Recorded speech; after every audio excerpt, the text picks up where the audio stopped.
Hi y'all, and welcome to my channel. If you like skincare, makeup, self-care in general, then stick around. We'll probably enjoy ourselves.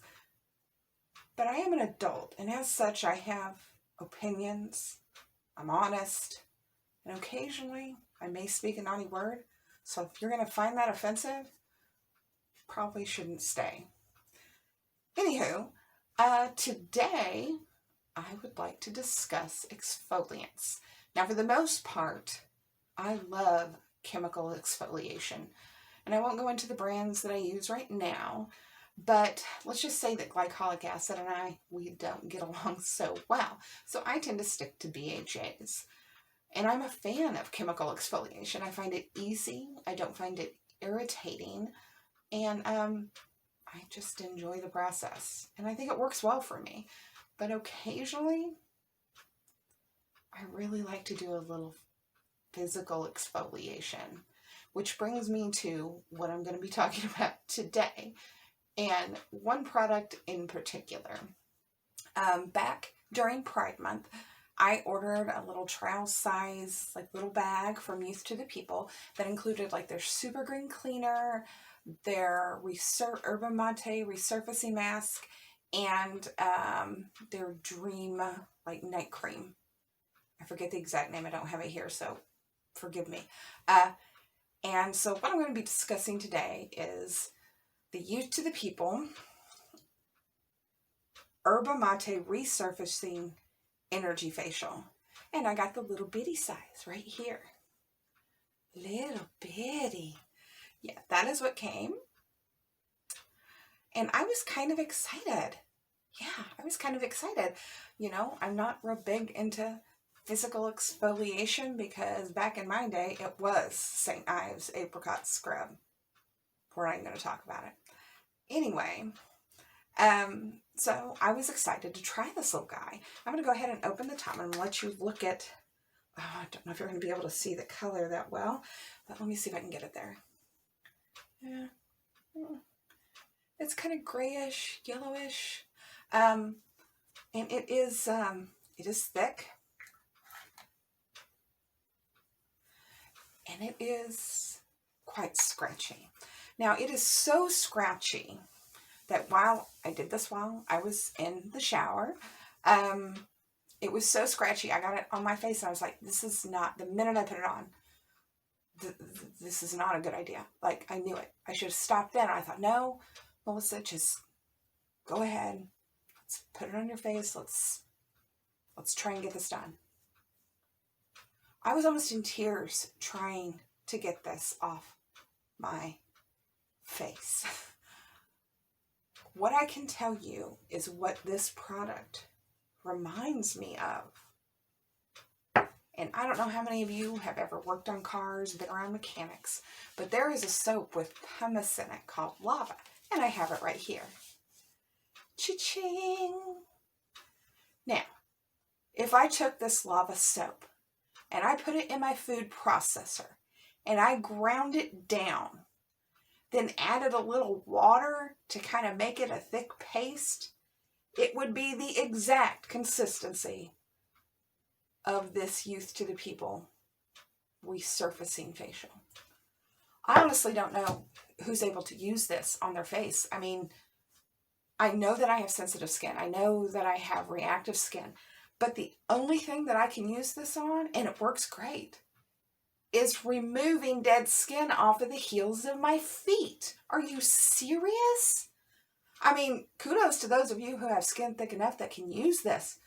But you might as well take a bar of Lava and go after your face. Same exact texture, same pain. So disappointed. I really thought, oh, Yerba Mate. No, just no. So, in lieu of that disaster, I thought that I might show one that I can actually use now that's physical exfoliant. Now I'm going to go into just a little bit of detail. About a year ago, I went and had my hair done in a salon. And they washed my hair and they cut my hair and I left. And I noticed that my neck was itchy and my scalp was itchy. And I'm like, okay. And it got to be so bad. I pulled over and I'm looking in my rearview mirror and just along my neck, just hives, just everywhere hives. So I immediately called back to the salon and asked for what product they used for the shampoo. And I got it, and come to find out, it had tea tree oil in it. Now, for the most part, I cannot have tea tree oil on my scalp or on my face. I don't know at what percentage it's fine, because most products don't list the percentage. And if it's the leaf water, or if it's the leaf oil, or if it's however they're doing the tea tree, which part of it that they're using. So I can't really distinguish which it is. So I have avoided tea tree oil, and rightly so, because almost everything I've ever put on my face with tea tree oil in it, hives, rash, burning, just a nightmare. And that's fine. I can avoid it. It's not a big deal. So this brings me to going into Ulta one day and finding this little guy, the Dermalogica Daily Microfoliant. Let me see if I can get that in there. There we go. Oh, light's bad. Anyway, it's the Daily Microfoliant.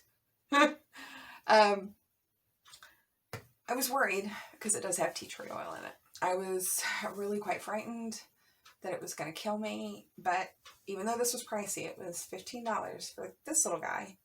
I think the normal sized one is 50 something. I can't remember. Anyway, but I'm just like, I can lose $15, and worst comes to worst, I should probably be able to use it on my feet. So I get home, I put the little powder in my palm, you know, add a little water, and I get it on my face, rubbing it around to my forehead. Stay away from the eyes because it's physical exfoliant. Rinse it off. No rashing, no burning, no issue. And my skin is so incredibly soft. Now, I don't do physical exfoliants very often. I just don't. My skin's sensitive. It's not something that I need. But occasionally I like it. I like the way it leaves my skin. So, if you have sensitive skin and your skin can't tolerate a little bit of tea tree oil,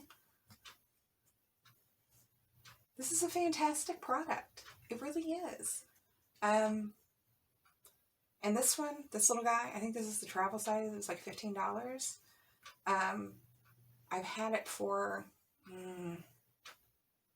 since June, July. I may be halfway done with it. I mean, it's just going to last me forever. I don't see how you would use the normal size of this. But anyway, awesome.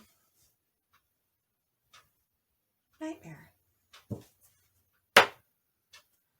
I was really worried because Dermalogica tends to use a lot of essential oils that I can't do, like lavender. Can we just...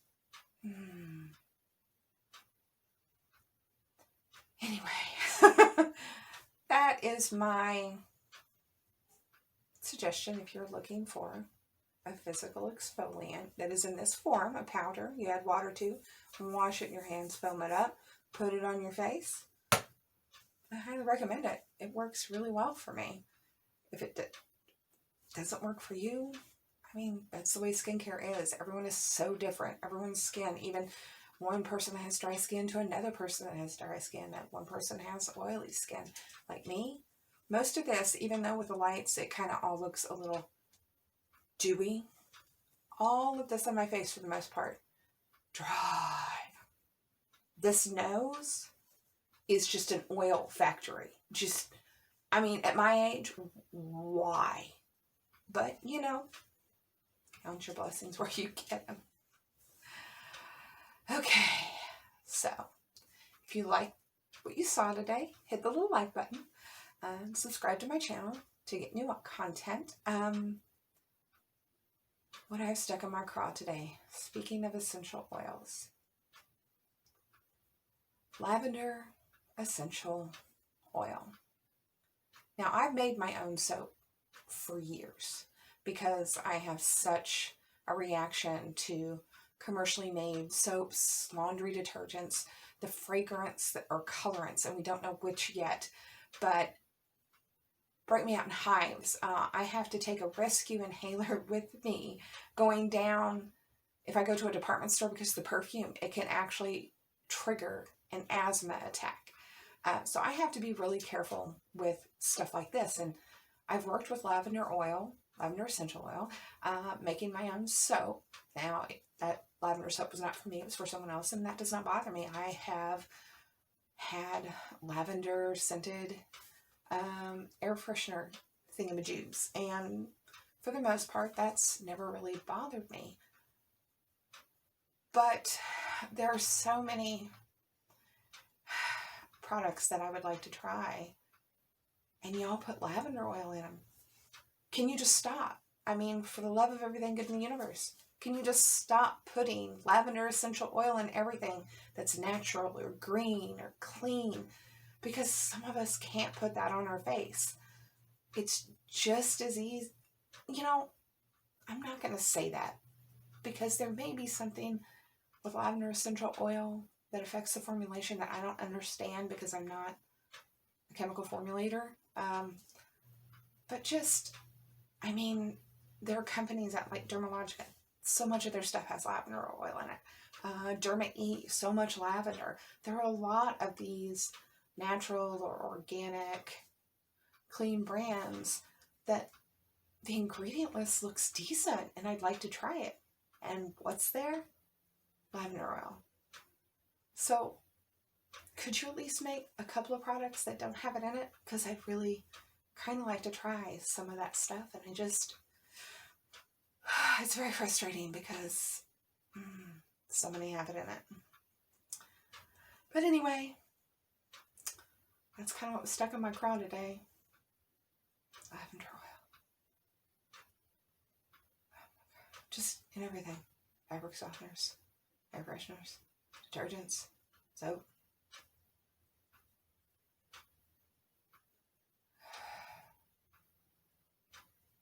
Anyway, sorry to go on about it. I don't know why my brain got stuck on that today, but it did. So please, just occasionally make something that those of us who can't stand tea tree or lavender or peppermint, just sometimes I think they're just in there for the fragrance, because they actually don't offer a benefit. But again, I don't know, chemical formulators. Anywho, just a reminder, save yourself some money. Buy this lava hand soap made with pumice. It's much cheaper than what is in this jar.